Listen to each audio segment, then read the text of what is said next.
శ్రీ గురుభ్యో నమ.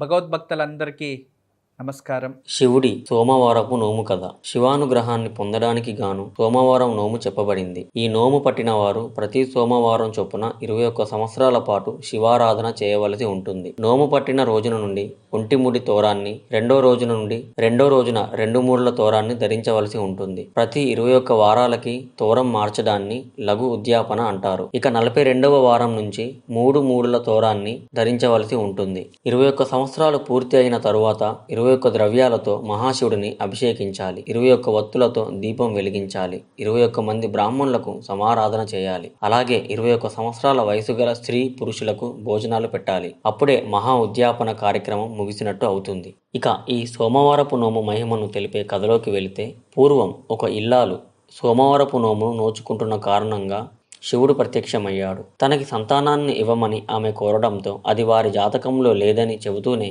అల్పాయుష్కుడైన కొడుకుని ప్రసాదించాడు. ఆ పిల్లవాడు 16వ ఏట చనిపోతాడని తెలిసి కూడా ఆమె శివుడిపైనే విశ్వాసం ఉంచింది. కొడుక్కి 16వ సంవత్సరం నిండిన రోజునే ఆమె సోమవారపు నోము మహా ఉద్యాపన చేయసాగింది. కొడుకుని భర్తకు అప్పగించి ఆమె శివాలయానికి వెళ్ళింది. కొడుకు పరిస్థితి బాగోలేదనే కబురు వస్తున్నప్పటికీ ఆమె ఆ ఉద్యాపన కార్యక్రమాన్ని అంకిత భావంతో పూర్తి చేసింది. ఫలితంగా శివుడు ప్రత్యక్షమై ఆమెకి కొన్ని అక్షింతలను ఇచ్చి కొడుకుపై చల్లమని చెప్పి అదృశ్యమయ్యాడు. ఆమె ఇంట్లో అడుగు పెడుతుండగానే తమ కొడుకు చనిపోయాడంటూ భర్త బావురుమన్నాడు. దాంతో ఆమె తన చేతిలోని అక్షింతలను కొడుకు శవంపై చల్లింది. వెంటనే అతను సజీవుడై లేచి కూర్చున్నాడు. దాంతో ఆ దంపతుల ఆనందానికి అవధులు లేకుండా పోయాయి. ముగ్గురు కూడా ఆ శివయ్యకి మనస్ఫూర్తిగా కృతజ్ఞతలు చెప్పుకున్నట్టుగా ఈ కథ నోము మహిమను తెలుపుతుంది. సర్వే జన సుఖినో భవంతు.